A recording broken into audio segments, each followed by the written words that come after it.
Hola, les saludo con todo afecto, agradeciendo su bondad al escuchar este audiolibro sobre el mensajero supremo de Dios. Espero no haber perturbado a nadie. Pues les pido no, más bien me apelaría que alguien se molestara al que yo haya decidido sacar este libro que escribí para todos ustedes a través de este audiolibro. Entonces, que les sean benéfico para todos. Les pido disculpas de anticipado por aquellos que no lo aceptan, porque no es, yo no voy a juzgarlos de ninguna manera. Bueno, en este capítulo décimo, Jesucristo le dijo una frase muy importante para él. Bienaventurado eres, Simón. Eso está en Mateo, artículo 16, versículo 17. O sea, para mí que la bienaventuranza que señala la Biblia es una acción de beatificación para Dios. ¿Verdad? Este momento es muy importante porque con una respuesta de Simón Pedro, que Pedro se llamaba Simón también, tiene 5 letras. Es curiosísimo, ¿no? O sea, igual que Pablo. Se ganó su preferencia y su elección como cabeza de los apóstoles, ya que resultó la primera beatificación, o sea, directa que realizaba Jesucristo. O sea, algo significativo para que se considerara la primera santidad del planeta, quien estaría a su muerte al lado de Dios, allá en el cielo. Debemos considerar que además de que Pedro es hijo del profeta Jonás, le afirmó Jesucristo algo significativo. O sea, que Jesucristo dijo esto. Dijo, tú eres Pedro, y sobre esta roca edificaré mi iglesia. Esto lo va a encontrar en Mateo, artículo 16, versículo 18. O sea, también otra frase de Jesucristo es, las puertas del Hades no prevalecerán contra ella, ¿de acuerdo? Por la iglesia que quería formar Jesucristo desde el principio. El Hijo de Dios no quiso decir a todos los cristianos que Pedro sería el primer líder de su iglesia en el cristianismo. Esto quiere decir su santidad, San Pedro, quien duró solamente 3 años como obispo de Roma, o sea, como el primer papa de la iglesia católica, o sea, como jefe de la iglesia católica romana. O sea, esto estamos hablando del 64 al 67 después de Jesucristo. O sea, duró 3 años nada más Pedro vivo, porque después lo crucificaron inclusive de cabeza, ¿no? Terriblemente. Que eso, inclusive Jesucristo ya les había dicho a sus apóstoles lo que les iba a pasar. Es un hecho que le da plena vigencia a la historia papal de la actual religión católica. O sea, colocándola como la más representativa de los deseos del Hijo de Dios. Dijo, les digo muy precisamente Jesucristo, dijo, los deseos, o sea, sobre esta roca edificaré mi iglesia. O sea, con base en Pedro, iba a realizar y construir el cristianismo. El cristianismo es su iglesia. ¿De acuerdo? Bueno, ¿qué nos quiso decir Jesucristo con todo esto? Que serían los cimientos de la cristiandad. O sea, no precisamente de la construcción de la Basílica de San Pedro, porque es demasiado suntuosa. Suntuosa quiere decir que es alguien que es magnífico, con riqueza ostentosa, elegante o majestuosa. O sea, algo contrario a la sencillez del Hijo de Dios. Sin embargo, se justifica por el paso de los siglos, eh, que, que, este, o sea, sí, que cuando no comprendían, cuando no intervinieran grandes, por ejemplo, maestros del arte como Miguel Ángel o Rafael, en una obra artística, arquitectónica de enorme valor artístico. O sea, en lugar no hace al monje, pero es un tributo a la institución que inició San Pedro. San Pedro, como es el primer papa de la Iglesia Católica Cristiana. Eso es definitivo. Ahora, sobre las puertas del Hades, o sea, ¿qué quiso decir Jesucristo con eso que dijo sobre las puertas del Hades? O sea, Jesucristo se refería con esta expresión que la deidad de los infiernos no les afectaría, ¿no? O sea, finalmente, en este apartado tan definitivo del Evangelio, el Hijo de Dios termina entregándole a Pedro toda la relevancia de una jerarca religioso, el primer responsable, porque se perdiera, o sea, porque no se perdiera a través del tiempo la palabra de Dios. Además, cuando le dio las llaves del reino de los cielos y que atara o desatara, o sea, esto lo van a encontrar en Mateo 16, 18. No quiso decir que no sería precisamente el portero del cielo, como en algunos lo mencionan, sino que le otorgaba facultades, o sea, le dio las llaves del reino de los cielos, ¿no? O sea, hay una frase muy importante, dice, para unir o desunir conciencias, de nombrar o destituir dirigentes de su iglesia, perdonar o no las faltas de los demás. O sea, es muy importante apuntar lo que debemos interpretar de estas palabras que les digo, porque fue un Jesucristo, Jesucristo las dijo, ¿no? Yo no yo las estoy repitiendo. O sea les repito nuevamente, para unir o desunir conciencias, de nombrar o destituir dirigentes de su iglesia, o sea, de la iglesia de Jesucristo, perdonar o no las faltas de los demás. Es básicamente. En primer lugar, la elección de un papa o sucesor del apóstol Pedro dependería del criterio del que en plena conciencia y control de sus facultades surgiera o el sumo pontífice en funciones que de entre los cardenales, por su nivel jerárquico, a quien podría continuar la obra y la difusión de la palabra de Dios y la conservación de los principios y doctrinas del cristianismo, o sea, como lo señalan los mandamientos y las ordenanzas de Dios y Jesucristo. Cuando el Hijo de Dios establece que el Papa de su iglesia para nombrar o destituir dirigentes, debemos entender que se puede considerar que un cónclave cardenalizo intervenga en el estudio de quien pueda justamente ser sucesor de las sandalias del pescador, o sea, las sandalias de Jesucristo, sin dejar de interpretar los ideales o el pensamiento y recomendaciones del que deja o ha dejado de serlo. O sea, debo entender que Pedro estableció las reglas o normas de quien debía sucederlo. O sea, para tomar, sobre todo bajo su responsabilidad, la nueva organización de la fe en Cristo, por supuesto, y ante los ojos de Dios y de su Hijo. Lo anterior nos dice muchas cosas. La división que se produjo en el cristianismo para organizar diferentes religiones cristianas se debió al poco efecto espiritual que les dejó la decisión de Jesucristo a los promotores, o sea, de la reforma o de visión sobre la propia organización y liderazgo de la misma. O sea, muchos pseudo cristianos dividieron al cristianismo. O sea, tanto el cisma, así se mencionaba, cisma del año 1050 después de Jesucristo. O sea, ¿qué quiere decir cisma? Cisma se refiere al rompimiento de la unión de la iglesia cristiana. Separándose la iglesia bizantina del imperio del mismo nombre, Bizancio, de la iglesia latina. Otro más fue el cisma de occidense, más o menos en 1378, después de Jesucristo. Y finalmente la reforma en 1600 después de Jesucristo, en donde se separó el protestantismo de la iglesia romana o finalmente católica.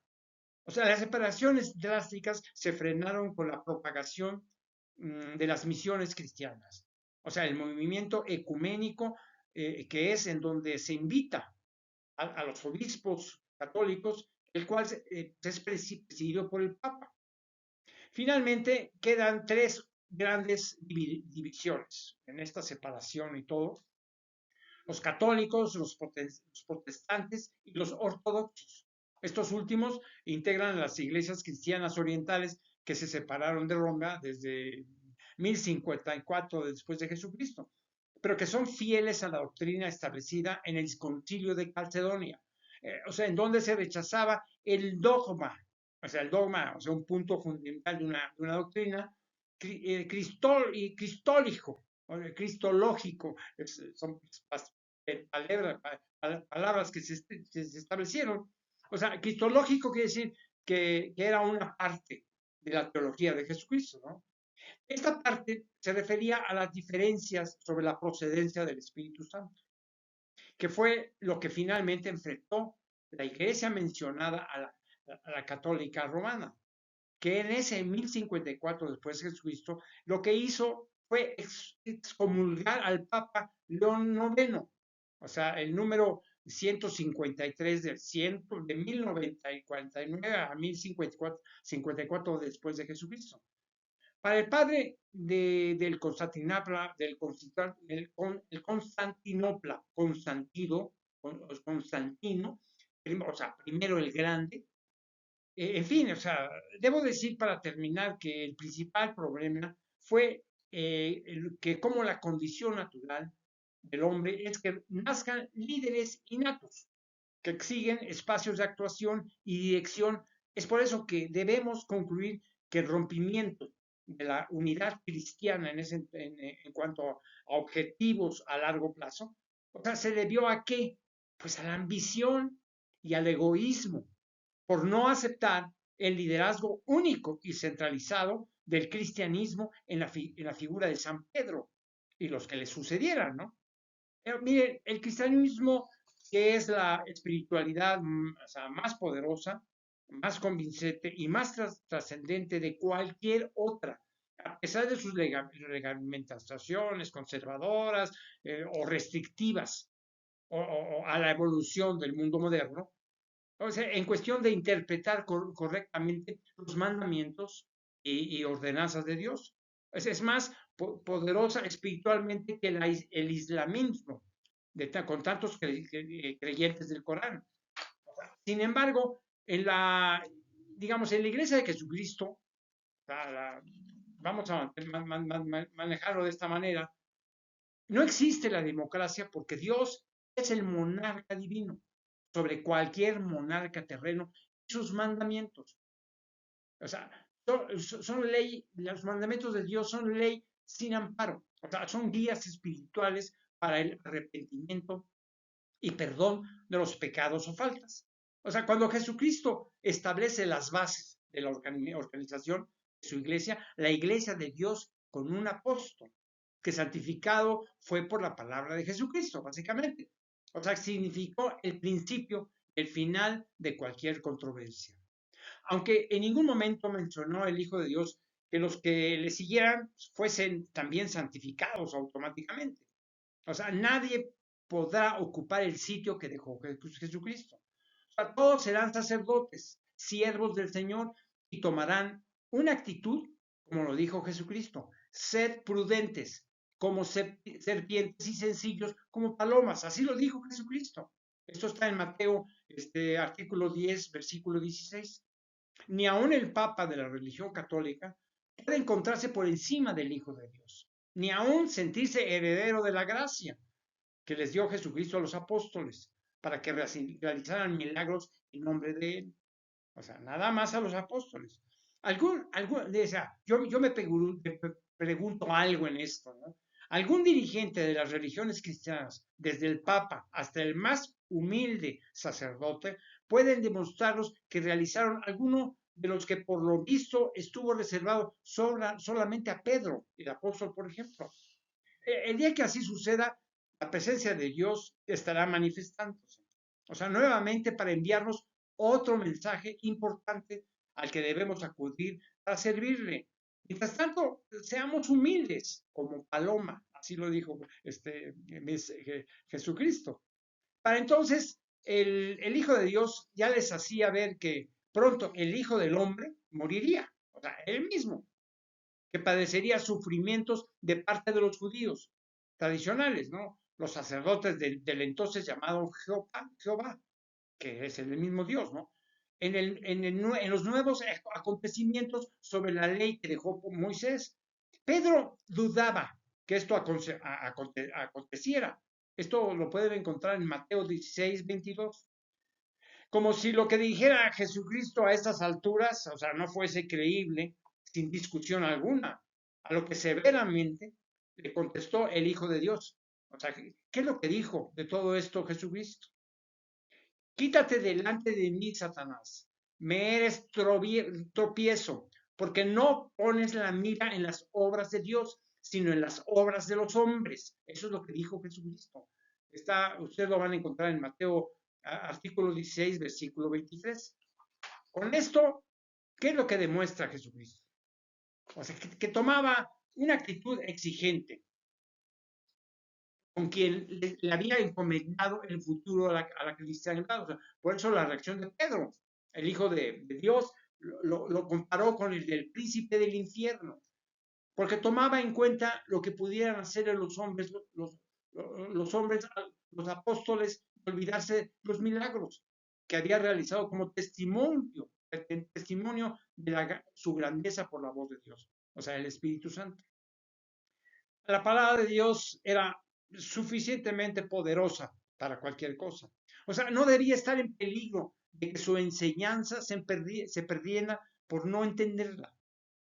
Esto fue mencionado en Mateo, artículo 16, versículo 24. Sobre todo para la generación de sacerdotes que vendrían en el futuro, a quienes les dejó un mensaje muy importante que deben grabárselo todos los sacerdotes. Jesucristo dijo esto: si alguno quiere venir en pos de mí, niéguese a sí mismo y tome su cruz y síganme. Eso lo dijo. Jesucristo nos quiso decir: quien quiere estar a mi lado debe olvidarse de su vida pasada, aceptar su sacrificio. O sea, la cruz, que significa el Calvario para ser crucificado, básicamente. Es un mensaje que va directamente para los sacerdotes, que lo siguieran para respetar su evangelio y la palabra de Dios. Es importante considerar, o sea, la necesidad del sacrificio de quien se entregará a la prédica de la palabra de Dios. O sea, respetando las reglas establecidas de su iglesia, o sea, como es la católica de la actualidad. Pero considerando los posibles cambios que se produzcan para su adecuación a la vida moderna, sin romper con los principios que la rigen. En la actualidad, cuando esto escribo y pienso, existe una alta carencia de ministros de culto, posiblemente, o sea, con las exigencias establecidas como el celibato, por ejemplo, ¿no? Porque limita una función natural de aparearse y haciendo aparecer actitudes degradantes, o sea, como la pederastia, entendiendo que estos sacerdotes no contaban desde el inicio de su ministerio con la firmeza de su fe y la vocación de entrega al sacrificio que pidió Jesucristo. O sea, una solución para evitar los efectos nocivos de los contenidos del instinto natural de los seres humanos, como es la sensualidad, sería admitir a nuevos sacerdotes maduros, preparados y convencidos sobre todo de su fe, que no se encuentren comprometidos ya con alguna pareja o familia y entreguen sus últimos años al culto y al respeto de las normas mínimas de moralidad, sin mayor separación que divulgar, sin mayor aspiración, sobre todo para divulgar la palabra. O sea, investigar, presidir alguna parroquia, queda claro que se estudiaría, no sé, cualquier circunstancia que pudiese afectar la esencia misma del cristianismo. O sea, sus normas, principios y lo siguiente, es muy importante. Porque todo el que quiera salvar, así lo dijo Jesucristo, porque todo el que quiera salvar su vida, la perderá. y todo el que pierda su vida por causa de mí, la hallará. Eso es lo que dijo Jesucristo. Esto lo van a encontrar en Mateo 16:25. Jesucristo lo dijo, porque esto aclara lo anterior en donde nos dice que si lo seguimos, perderemos nuestro pasado. O sea, la vida la perderá. Y al perder este tipo de vida, con placeres, disfrute de los instintos o simplemente desear, renaceremos hacia una nueva vida para ir tras la causa que le dio vida a Jesucristo y por lo que estuvo con nosotros en la tierra.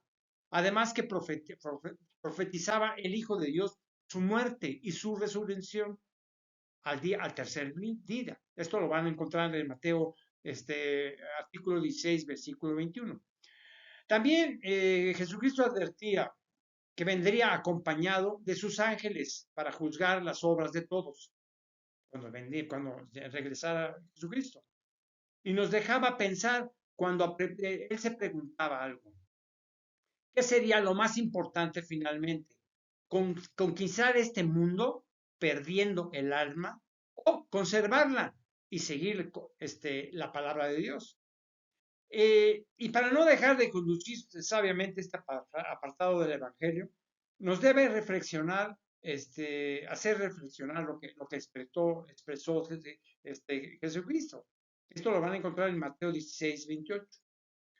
Jesucristo les dijo a todos en sus prédicas y en sus peregrinaciones, les digo, es muy importante esta frase de Jesucristo, que no esperen la muerte porque sienten que son eternos en este planeta, ya que no sufren ni experimentan la agonía.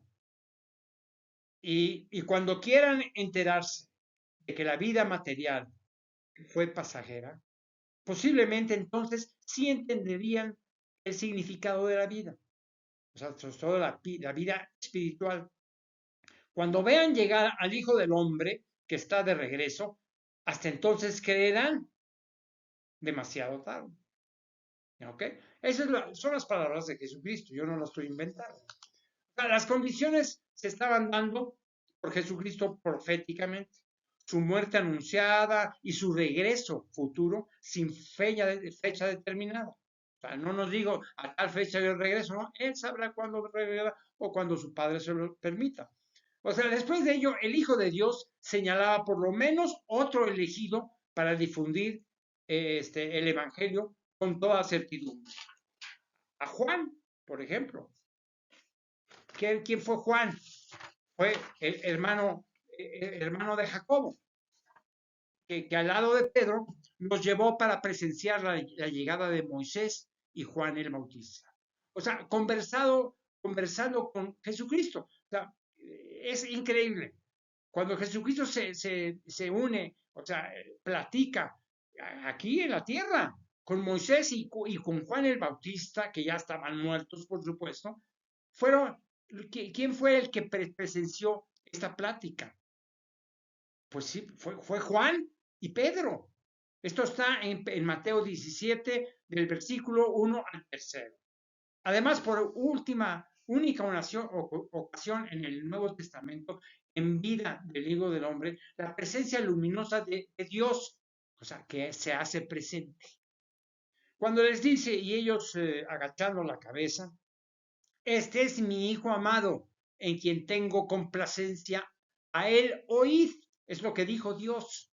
Esto está en Mateo 17:5. Para asegurarles a los tres apóstoles de que Jesucristo era real y debían escucharlo. Lo van a encontrar en Mateo 17:5. Este pasaje del Evangelio es importante porque Pedro, Jacobo y Juan son santificados al ver a Moisés y a Elías o a Juan el Bautista, aunque no a Dios, los vio a ellos, ya estaban muertos, a Moisés y a Elías, se los mostró a Pedro, a Jacobo y a Juan. O sea, lo refirió esto Jesucristo cuando le preguntaron si debía venir primero el propio Elías. Eso está en Mateo 17:10. Les profetizó que él también padecería. O sea, Jesucristo les dijo, él también padecería. O sea, nuestro Creador, hasta el momento, solamente se le había mostrado a Moisés y a su hijo, o sea, como ser divino, el Dios, el creador de todo. Sin embargo, la señal que envía al hablar con los dos apóstoles, más al lado del ya beneficiado Pedro, nos dije que Juan era un apóstol especial para ser considerado. Pues no por lo que describió en la obra maestra del Evangelio de la Biblia, que nos narró Mateos, sino por el enriquecimiento al mismo con pasajes de suma importancia que se presta para el análisis y la comparación. Algo que me permitiré, o sea, si ojalá tenga oportunidad para cuando me encuentre frente al Evangelio, según San Juan, o a sus epístolas también, ¿no? A pesar de las demostraciones de Jesucristo, logrando ver el poder de la palabra de Dios a través de sus milagros, no habían alcanzado la fe necesaria a los judíos para dejar satisfecho plenamente al Hijo de Dios. Como en el caso del muchacho lunático, esto está mencionado en Mateo 17, el versículo del 14 al 21, y le llamó a esa generación incrédulos y perversos. Eso lo dijo Jesucristo. Y molesto porque parecía que su esfuerzo era inútil. Entonces Jesucristo les decía, ¿hasta cuándo os he de soportar? ¿Hasta cuándo he de estar con vosotros? Esto lo van a encontrar en Mateo 17:17. Podría parecer aquí molesto Jesucristo, digo, de lo que estas palabras que dijo, pues puede ser que está molesto, estuvo molesto en ese momento Jesucristo, poco bondadoso o amoroso. Sin embargo, su posición de ser hijo de Dios le daba la autoridad de reprender, aunque sea de palabra, al pueblo de Israel. O sea, tenía el derecho de hablar en nombre de su padre. O sea, tantas veces Dios se vio en la necesidad de castigar severamente, como se muestra en el Antiguo Testamento. Claro, hizo el milagro, alejó al demonio y se sintió contrariado, sobre todo porque la poca fe del pueblo judío también se encontraba presente en sus discípulos. Ni modo, eran seres humanos normales. Esto lo van a recordar en Mateo 17:20. Así que les pidió a sus apóstoles mayor oración y que ayunaran mientras les repetía Jesucristo por segunda ocasión que el Hijo de Dios sería entregando a los hombres para morir. Esto está en Mateo 17, artículo 17, versículos entre el 22 y 23, y que al tercer día resucitaría. O sea, lo dijo este es Jesucristo, que el Hijo de Dios sería entregado a los hombres para morir. Él lo dijo. Y no había sucedido nada de eso. Y que al tercer día resucitaría. Se dio, bueno, ¿quién no va a creer en Jesucristo? Definitivamente. Miren, existen algunas confusiones de todo ser humano que cree en Dios. O sea, ya sea el Padre de Jesucristo, de Mahoma, de cualquier enviado en el que crea, o simplemente cuando se piensa en Dios como creador invisible y que solamente nos conectamos a este porque nos creó. Así nos consideramos también hijos de Dios.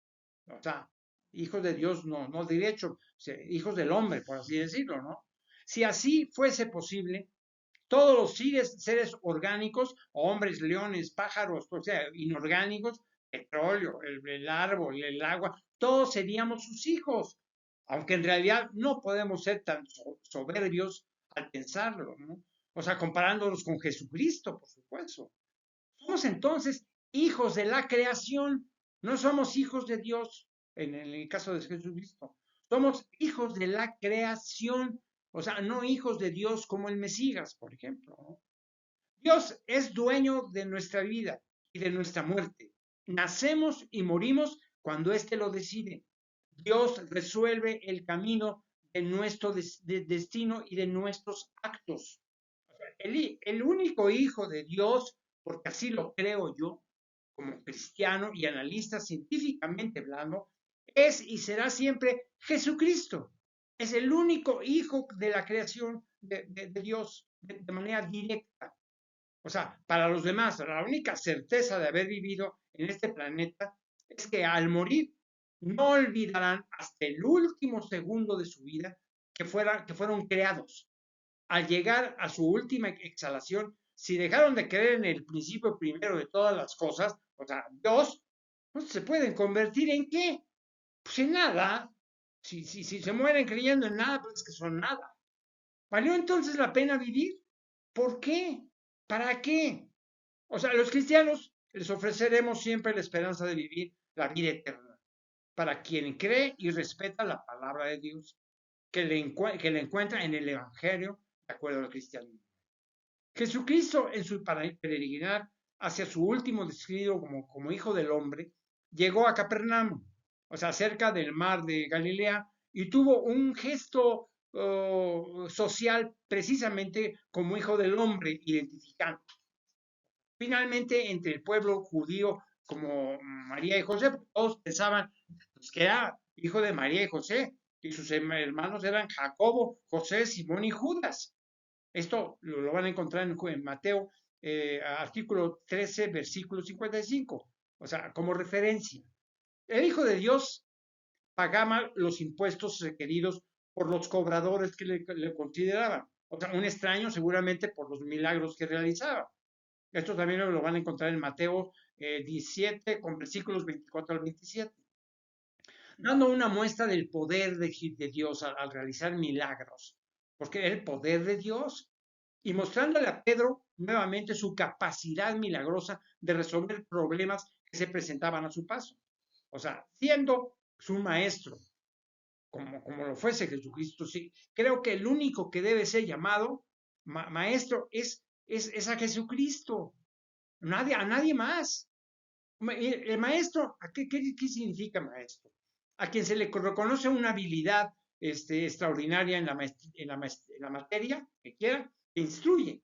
Es excelente o perfecto en su clase, de gran sabiduría. Ese debe ser un maestro.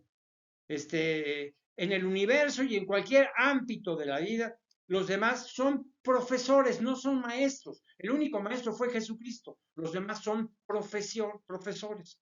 ¿Por qué, por qué profesores y no maestros? Porque el profesor es una persona que enseña una determinada ciencia o arte. O sea, Jesucristo sabía enseñar más de lo que podría esperarse de él en un mundo de ignorancia. El Hijo de Dios nos enseñó lo que verdaderamente importa saber. Lo demás es completamente de la propia existencia. Así que no debiesen existir maestros, sino profesores en este planeta, ¿no? Jesucristo siempre, digamos, ilustraba más que enseñar, y lo hacía con profundidad. Entonces le preguntaban que quién sería el mayor en el reino de los cielos. Esto quiere decir el más considerado, el más atendido, lo más protegido, por ejemplo. Esto lo van a encontrar en Mateo 18, versículo 1 al 5. Y les contestó el Hijo de Dios que los niños, los que como niños hacía, actúan, y advertía también algo muy importante Jesucristo, que era el de cumplir con los mandamientos y ordenanzas de Dios, si es que se consideraban buenos cristianos. Sin explicarles mucho, sí establecía una condición que pocos podrían llevar a cabo en cierto momento de su vida. O sea, aunque Jesucristo no estableció momento alguno para llevarlo a cabo, debemos suponer que más que ese tiempo determinado es la actitud que se tome después de que se ha dejado de ser niño. ¿De acuerdo? Que lográramos ser merecedores, merecer la cúspide del reino de los cielos.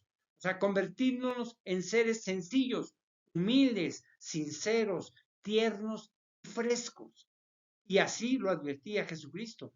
De cierto os digo que si no os volvéis, o sea, niños, o sea, con esto nos quiso decir Jesucristo que a buena hora debemos olvidarnos de ser soberbios. O sea, soberbios, por ejemplo, tener estimación excesiva a sí mismos, en menosprecio de los demás.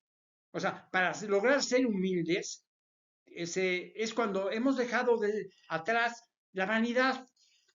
O sea, ¿qué es la vanidad? Dejar de ser, o sea, una vanidad que presenta un hueco en su interior es un deseo excesivo de ser considerado y alabado, y que esté fuera de la realidad, que sea presuntuoso, frívolo. Eso es ser vanidoso. Todo esto para llegar a ser sencillos, lo que dijo Jesucristo. ¿Cómo se logra ser sencillos? Pues, sin lujos, que carezcan de adornos o ostentación en la forma de vestirse, por ejemplo. Lo cual que nos hace sinceros. ¿Cómo ser sinceros? ¿Cómo ser sinceros? Quienes expresan o actúan de la forma en que piensan o sienten. O sea, que no fingen y son verdaderos, los cuales nos dará frescura. Ahora, ¿qué quiso decir Jesucristo eso de frescura? Que seamos desenvueltos, amenos, de aspecto sano y juvenil, con el pleno disfrute de sus facultades. Seremos, por ejemplo, que no les impacten las contradicciones, apacibles, agradables. O sea, todo ello nos predispondrá a ser diferentes y tratar a los demás con ternura. Bueno, ahora, ¿qué es ternura? ¿Cómo actuar con los demás con ternura?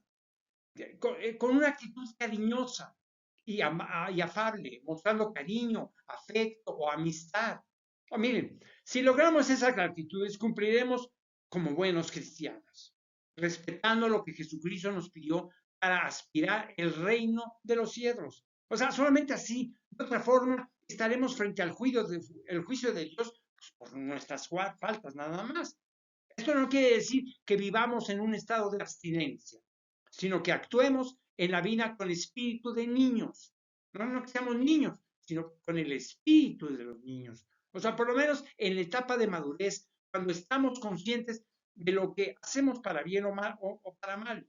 Lo que nos indicó Jesucristo es que al niño debemos tratarlo como si a él lo tratáramos más claro. O sea, ¿cómo vamos a tratar a Jesucristo? Así tenemos de tratar a los niños. O sea, Jesucristo está en los niños. A ver, así podemos entenderlo.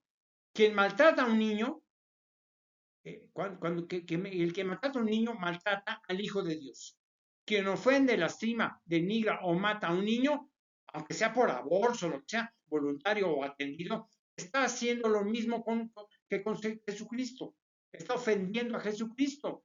Está lastimando a Jesucristo. Así podemos observar lo que insistió tanto su santidad. O sea, lo que insistió con Juan Pablo II. O sea, estoy hablando que nació estamos en 1978, más bien tuvo su personalidad como Pedro, como el dirigente de la Iglesia Católica en 1978 al 2005, que murió en una época de gran libertinaje, en los instintos cuando se oponía al uso del condón o la negación sobre la pena de muerte, en épocas de la presencia de un virus mortal como la SIDA. O sea, muchos racionalistas consideran que una postura así es incomprensible, pero el sentido de su postura era de que Dios permite que las cosas sucedan. Miren, si ha existido el cáncer o el SIDA como enfermedades mortales, es porque así lo dispuso Él. O sea, lo dispuso Dios. El usar el condón se reta a Dios, porque el sentido de los mandamientos es que la familia sea la base del equilibrio humano. El SIDA aparece cuando la fidelidad y el vínculo de la pareja desaparece, cuando no se obligan en lazo matrimonial o permanecer juntos hasta la muerte. O sea, el SIDA no existiría tan extendido si las parejas pues se respetaran y se amaran realmente para toda la vida, que existiese fidelidad. Entonces el condón no sería necesario o considerado para evitar la concepción. El mejor método de control es la abstinencia, que científicamente existen condiciones para esa solución, que los seres humanos optan por relajar su condición primitiva en lugar de atender su postura inteligente. Es para establecer diferencias entre elegir la salud o degradarse paulatinamente, emocional, orgánica y socialmente. Así que el SIDA, como otros acontecimientos en nuestra vida, son producto de una decisión de Dios, porque Dios lo permitió. O sea, el surgimiento de un virus o lo que sea, Dios lo permite. O sea, para advertirnos que con nuestro Creador no se juega. ¿Por qué? ¿Qué es Dios? Él es el dueño y señor de toda la existencia de este planeta y del futuro del universo y de tantos universos que Dios ha creado. Jesucristo nos dijo respecto a la niñez, cualquiera que reciba en mi nombre a un niño como este, o sea, lo puso en medio de ellos, a mí me recibe. O sea, vamos a grabarnos esto. Cualquiera que reciba a mi nombre a un niño como este, a mí me recibe.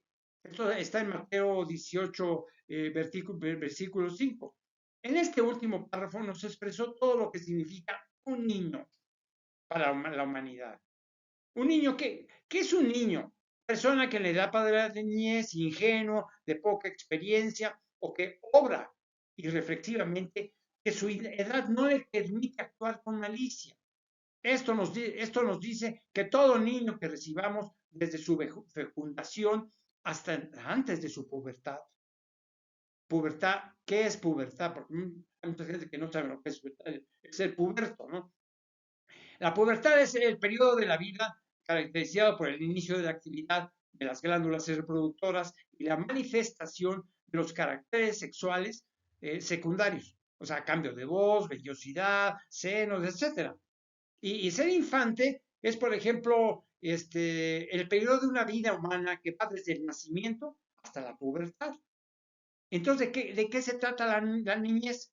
La niñez es el periodo de la vida humana que se extiende desde la infancia hasta la pubertad, para poder enlazar todos los conceptos que les estoy dando. Así que estas definiciones nos deben orientar para saber con certeza a qué ser estamos tratando, para no lastimar al Hijo de Dios. O sea, por favor, reflexionemos, pensemos muy bien lo que decimos y lo que hacemos.